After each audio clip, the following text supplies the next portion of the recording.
So many things are going on in the atmosphere. Chemical spraying, of course, the chemtrails. Dane Wigington, he owns a 1,600-acre wildlife preserve next to Lake Shasta in California and has investigated all levels of geoengineering. Dane, welcome. How are you? Good, George. Thanks for giving me the chance to address this issue in depth.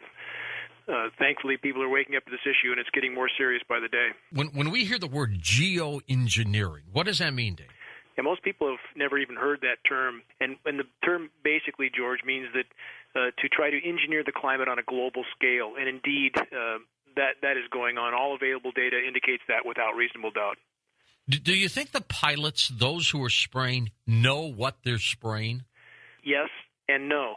In the case of military pilots, we certainly believe they would know what they're involved with more so than any commercial pilots. And many ask, are commercial carriers involved with this? But there's data online, for example, Project Cloverleaf, that indicate a program outline for non-profitable commercial routes to be kept in the air for use in these programs. And indeed, commercial carriers have been identified from the ground leaving a particulate trail. Again, this is not a condensation trail, but a particulate trail. And those carriers, certainly appear to be involved, but we don't believe any commercial pilots or personnel would have any idea what's going on with these planes. Based on the data we've found so far, these systems would be automated and probably not involving direct knowledge of commercial pilots. Now, the residue that comes from the traditional contrails, which is, of course, the vapor discharge coming off of a jet, normal, can they hurt you at all? In comparison with an intentional payload disbursement, George, a big difference. And this is a big argument with people. Is it a contrail? Is it a chemtrail? And again, chemtrail being the layman's term for geoengineering. But people should consider things, for example, if you're in a very cold day, you're walking down the street, your breath is condensing as you go, you don't look behind you and see a trail stretching out for the last mile and expanding and covering the horizon. And again, NOAA's original data for a naturally occurring, quote, condensation trail was 70 below and 70% humidity. They've since scrubbed that from the net, just like they do after a nuclear accident. They suddenly change the, quote, safe levels and up them by 10,000%. So, the science is completely flexible when it comes to governmental agencies, but these trails that we see that linger and cover the sky to such a degree, George, that now global dimming, another term people aren't familiar with probably, is estimated right now to be 20%. That means 20% of the sun's direct rays are no longer reaching the surface of the planet. There's a hell of a lot of metal up there, and we know that for a fact from our testing. We're going to get into that, too. That's a frightening statistic. When I left Los Angeles last week, I'm in St. Louis this week, I had not come across as many people as I did ever that just were sick. They had these respiratory coughs. They were sneezing. They were convinced they weren't sick, but they didn't know what it was. They said, gosh, we've never had allergies before. I'm not sure this is an allergy season. Is it possible, Dane, that some of the spraying contributes to things like that, where so many people just are sneezy, wheezy, itchy eyes and everything else, and it has the symptoms of an allergy? It must be connected. And there are things, George, here that are absolutely beyond debate. There's a mountain of metal raining down on us, period. In the last 10 years, we've seen rain test samples escalate from 7 parts per billion. This is in Shasta, Siskiyou counties in Northern California. 7 parts per billion, which is already very high given the location, up to 3,450 parts per billion. That's nearly a 50,000% increase in aluminum in the rain. I mean, it's absolutely staggering levels. So when you have this mountain of metal raining down on you, and they're nanoparticulates based on the patent's description of them, which are the most destructive. The smaller the particle, the more destructive to the respiratory system. Now let's connect another dot. According to statistics from 2005 to 2010, respiratory mortality in the continental U.S. went from 8th on the list of mortality to 3rd. Huge leap. And sinusitis going off the charts, ADD, Alzheimer's, autism. I mean, as we see the metals go up that are directly related to these programs, based on all available data, we see all these ailments go right with it. And obviously, it falls into the water supply system too, doesn't it? It does, and it would be very helpful if these agencies and people in agencies would start to speak out. I personally was called into Northern California Environmental Waste for a closed-door meeting and shown test of the Sacramento River, the drinking water for Southern California, with massive spikes in aluminum. and I was asked not to release those tests, which I have not, but I'm speaking about the issue now. So this is the big elephant in the room. I've had meetings with fish and game biologists, California Fish and Game, that are beside themselves with this issue, but afraid to speak out because they have no First Amendment protection. We do have a few courageous U.S. Forest Service biologists, one in particular that's retired recently, done water testing for 3.5 decades, and he has noted an aquatic insect life decline in the last 10-plus years, which he attributes to this metal from these programs of 90%. It's a virtual crash in aquatic insect life in Shasta-Siskiyou County. So, we're seeing similar results across the planet. So, what goes up must come down, and there's no question it's coming down. We wake up in the morning, the skies are clear. By the afternoon, the place looks like a tic-tac-toe pattern. Is that what we're talking about? It is. And again, that's what got me onto this issue. I grew up in Southern California hacking on smog. All I could think about as a kid was getting the hell out of there. And when I finally made it to the Pacific Northwest, and in 2001, completing this home in the wilderness, and then seeing these grid patterns above my home, again, my background being in solar, some days losing 60, 70, 80% of my solar PV uptake from whatever these aircraft were emitting, and it quickly came to the subject of geoengineering, started testing, and seeing that the elements named in the patents were exactly what was showing up on the ground.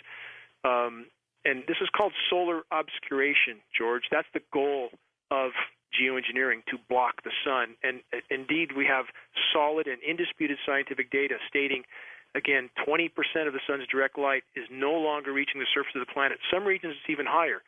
So virtually every single dot connects. And for those that choose to say this isn't happening, they're simply putting their head somewhere where the sun doesn't shine. After a decade of study, George, I didn't just choose this issue because it felt comfortable to me. This is the last battle I ever wanted to face. But after one examines this data to a certain degree, the conclusion is reached that short of thermonuclear catastrophe, there is no more immediate or more dire threat to all life on Earth than these programs. They're thwarting the web of life from the atmosphere to the ground, from microbes in the atmosphere, which they're just learning about, and their effect on climate, to soil microbes and everything in between. So at a certain point, when you realize you can't walk out the door and breathe without sucking in a lungful of heavy metal, you know that you have no choice but to try to stand and scream out. If they're modifying the weather day, why are they doing it? And why aren't they telling us? Well, I think they're not telling us for obvious reasons, like they don't tell us about 100 other things that we now know that have happened in the past with the military-industrial complex. Many layers to the onion as far as why they are doing this. From all available data, it looks like they started these programs as far back as the late 40s. It looked like, as always, such programs start for the desire for more control and power. And my conclusions are, as these programs evolved and were used strategically, more and more damage has begun to occur in the atmosphere. The atmosphere is horrifically damaged now, by the way, and this is not about Al Gore or carbon credits. It's about reality. So it appears, to fast forward to right now, they have triggered things that cannot be stopped.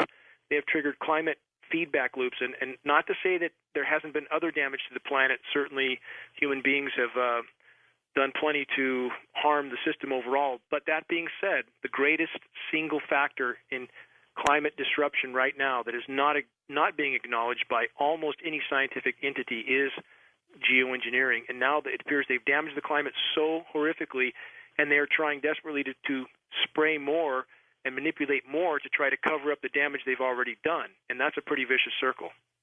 With this weather modification, how do we know they're not trying to control the population? The ability to reproduce in men has dramatically decreased. How do we know this isn't affecting that?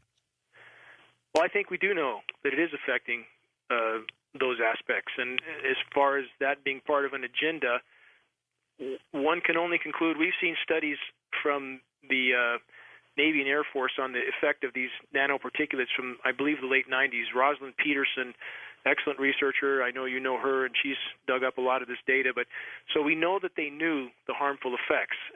That's common knowledge at this point, and they continue to spray anyway. So at minimum, one can only conclude that this massive health implication for life on Earth is either an accepted consequence or perhaps worse yet, even a desired objective. But we know now also that it's not just these metals, aluminum, barium, strontium, that we've identified, but there's a toxic synergism between these metals and other metals that we're exposed to, like mercury in the vaccines, mercury that we inhale from the burning of hydrocarbon. And we were given studies that indicated if you combine aluminum with mercury under the right conditions, toxicity can increase up to 10,000%. So it's not just the lethalness of either metal independently. When they are combined, they become much more harmful. And with geoengineering, is it primarily the spraying and the weather modification, or does it include other things that they're doing? Well, on the weather modification, that involves many aspects as well. And we look back in the last few years, the NATO countries are certainly up to their eyeballs in this, and it appears we have competing powers now as well, Russia and China, and that includes with the ionosphere heaters, the HARP installations. We think there might be as many as 18 around the globe right now. So on the strategic implications, in recent years, we've seen countries, for example, like Pakistan, when they seem to be showing resistance to U.S. objectives, suddenly 20% of their country is underwater. In Thailand, a similar circumstance. The Thai government was reluctant to allow the U.S. to put a, quote, weather observation base there, which they probably realized was a weather modification base. Okay. And suddenly Thailand's under record floods and underwater. And so these dots do seem to connect. You have the Haiti situation, where the U.S. immediately